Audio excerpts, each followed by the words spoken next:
मुक्ति की चाह रखते हैं उनके लिए ये आयाम, जिसे हम महाकाल कहते हैं, सबसे ज्यादा महत्वपूर्ण हो जाता है। महाकाल मंदिर ये आपको अस्तित्व की जड़ों से हिला देगा।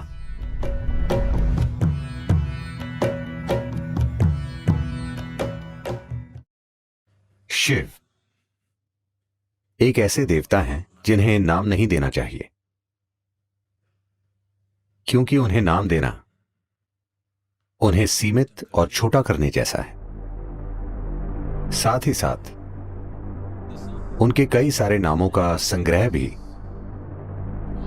इस अवर्णीय रहस्य को प्रकट करता है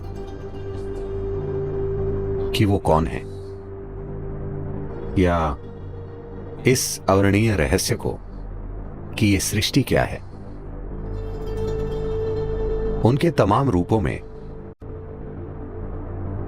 काल भैरव या महाकाल एक महत्वपूर्ण और साथ ही उग्र रूप है।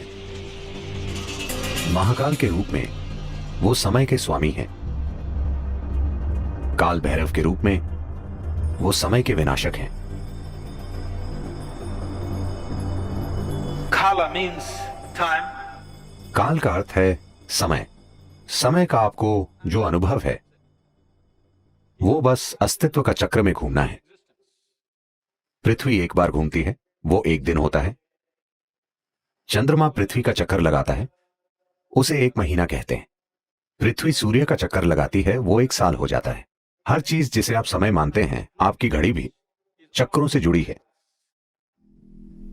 हर चीज जो भौतिक है वो चक्रीय प्रकृति की है। अणु से लेकर ब्रह्मांड तक हर चीज जो भौतिक है वो स्वाभाविक रूप से चक्रीय प्रकृति की है। और अपने भौतिक अस्तित्व के कारण और आप जो हैं उसकी भौतिक प्रकृति के साथ आपके जुड़ाव के कारण आपको समय का बोध है। अब आप यहां बैठे हैं क्योंकि आपके पास एक शरीर है, इसलिए वो समय का हिसाब रख रहा है। जब आप जीवन की चक्रीय गति से मुक्त हो जाते हैं तो हम कहते हैं कि आपने मुक्ति पा ली है या मोक्ष पा लिया। तो जो लोग मुक्ति की चाह रखते हैं, जो लोग मोक्ष प्राप्त करना चाहते हैं, उनके लिए ये आयाम, जिसे हम महाकाल कहते हैं, सबसे ज्यादा महत्वपूर्ण हो जाता है।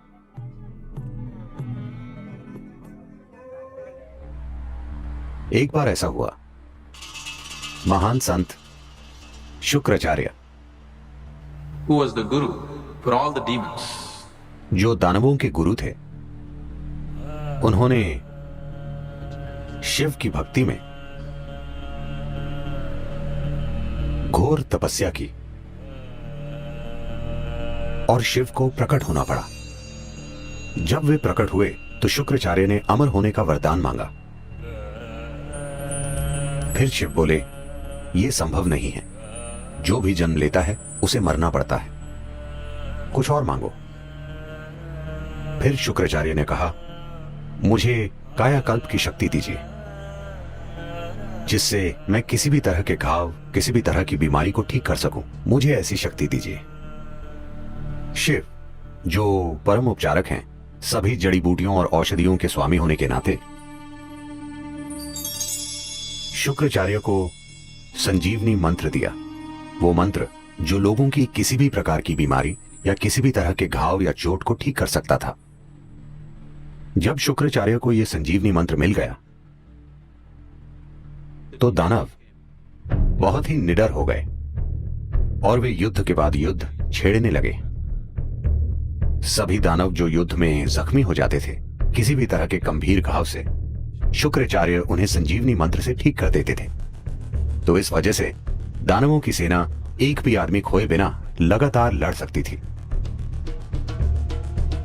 देवता बहुत चिंतित हो गए और उन्हें लगा कि यह बहुत अन्यायपूर्ण युद्ध है, क्योंकि आप चाहे कितना भी लड़ लें, वे मरते ही नहीं, मगर हम मर जाते हैं। तो वे ब्रह्म के पास गए।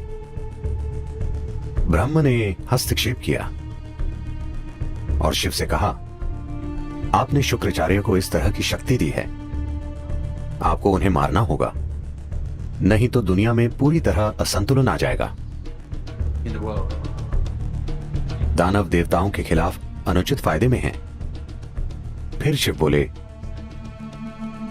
उन्हें मारने की कोई जरूरत नहीं है, मैं उन्हें काबू में कर लूंगा।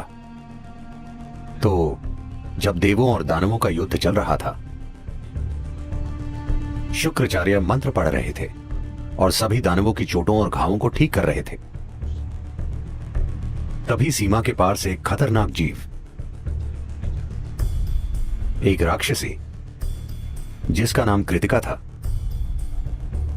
एक भयानक रूप में प्रकट हुई। वो शिव की एक गण थी। उसने आकर शुक्राचार्य को अपनी कोख में खींच लिया और वे वहां एक भ्रूण की तरह रहे और वे काबू में आ गए। फिर देवताओं और दानवों के बीच संतुलन कायम हो गया। अधिक उचित और न्यायपूर्ण युद्ध लड़े गए। फिर ब्रह्मा बहुत हैरान हुए और उन्होंने सोचा, सिर्फ महाकाल ही ऐसा कर सकते हैं। इंसान को मारे बिना वो पूरी तरह उसके जीवन को काबू में कर सकते हैं। शुक्राचार्य कृतिका की कोख में ही रहे और संजीवनी मंत्र बेकार हो गया। या दूसरे शब्दों में, महाकाल ने शुक्राचार्य के लिए समय को रोक दिया जिससे वो आगे नहीं बढ़ सके।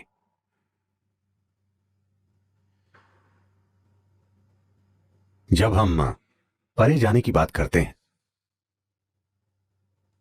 जब हम आध्यात्मिकता, योग की बात करते हैं, हम देखते हैं कि किस तरह समय और स्थान की सीमाओं से परे जा सकें, क्योंकि समय और स्थान अस्तित्व की भौतिकता से जुड़े हैं।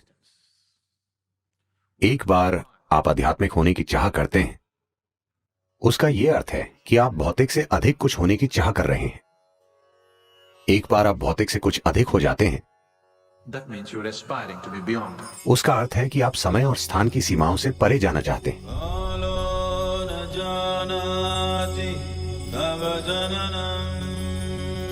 महाकाल मंदिर में जिस लिंग की प्राण प्रतिष्ठा की गई है, उसकी प्रकृति बेहद असाधारण है। यह आपको अस्तित्व की जड़ों से हिला देगा। यह प्राण प्रतिष्ठा वाकई अद्भुत है। इसका एकमात्र मकसद है कि ये किसी तरह आपको विलीन कर दे। इस मंदिर में पूरी तैयारी के साथ जाना चाहिए, क्योंकि ये बहुत शक्तिशाली है और कमजोर दिल वालों के लिए नहीं है। यह आपको अंदर से हिला देता है। हर दिन महाकाल को जो भेंट अर्पित की जाती है, वो शमशान से लाई गई ताजा राख है, क्योंकि उन्हें यही पसंद है और वो जैसे हैं उन्हें वैसा बनाए रखती है। दुर्भाग्य से मैंने सुना है कि We'll be getting so bloody civilized. हम इतने सभ्य होते जा रहे हैं। अब शायद कुछ आंदोलनकारियों के विरोध के कारण वो शमशान की राख का इस्तेमाल नहीं कर रहे हैं। दुर्भाग्य से वो गाय या बैल के गोबर का इस्तेमाल कर रहे हैं। ये सिर्फ संस्कृति से जुड़ी चीज नहीं है, इसके पीछे एक विज्ञान है। अगर हम शमशान से राख लाएं और कोई दूसरी राख लाएं, मैं आपको दिखा सकता हूं कि दोनों में क्या फर्क है। अनुभव के स्तर पर दोनों में बहुत बड़ा अंतर है और यह बहुत महत्वपूर्ण है कि इस प्रक्रिया को जारी रखा जाए, क्योंकि महाकाल का स्वभाव यही है। इस महाकाल रूप की मौजूदगी ही ऐसी है कि आपके वहां जाने पर सब कुछ विलीन हो जाता है, सब कुछ जलकर राख हो जाता है। इसका अर्थ है कि आप भौतिक से मुक्त हो जाते हैं। यह आपको परम मुक्ति की ओर ले जाता है। अगर आप इसे कोमलता से करना चाहते हैं तो हमारे पास यहाँ सब कुछ है। अगर आप उसे जबरदस्त तरीके से करना चाहते हैं, अगर आप वाकई जोर का धक्का चाहते हैं और आप कमजोर दिल वाले नहीं हैं, तो महाकाल मंदिर एक अद्भुत प्रक्रिया है।